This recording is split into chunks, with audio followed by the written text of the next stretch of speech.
End time. Bongbong Marcos, hindi mo kayang talunin ang Holy Spirit na nananahan sa katawan ng kapwa mo ng pagiging bangag mo.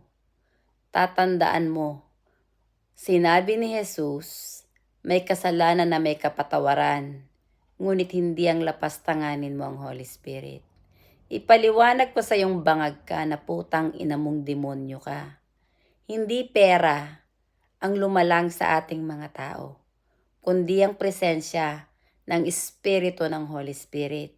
Ang gumigising sa tao na nagbibigay ng buhay sa ating mga tao ay ang Holy Spirit na nasa ating katawan. Pero ikaw na Judas kang bangag ka, kinagalaban mo ang Holy Spirit, nilapastangan mo ang Holy Spirit, at mas inibig mo ang pera. Ang taong bayan na nagkakaisa ngayon, na galit sa'yo, sila yung mga anghel ng Holy Spirit ng Diyos dito sa mundo. Ang Holy Spirit ang magbubuklod sa taong bayan para lupigin ka na, bongbong. At yung korap na gobyerno mo ay magwakas na rin. At yung reliyong Romano Katoliko na dinala ng mga Espanyol na sumasamba sa Rebulto Santo Santo at Diyos-Diyosan ay malupig na rin. At ang tanging sambahin at kilalanin lang na Holy Father ay ang Holy Spirit na parating kasama ni Tatay Digong. Dahil yung katawan ni Tatay Digong, templo ng Holy Spirit.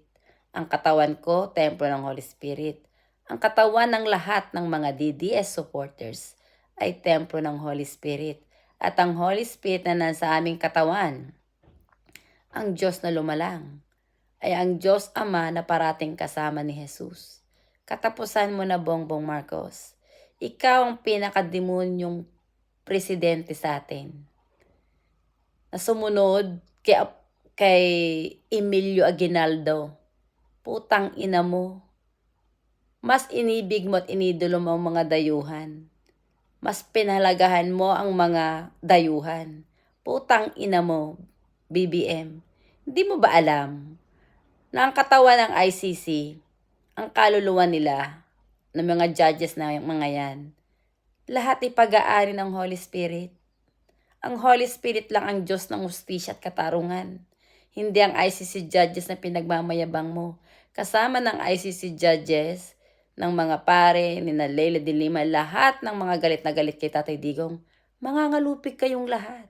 Dahil kayo mga anak ni Satanas sa demonyo na nagmamatas at nagmamayabang sa Holy Spirit.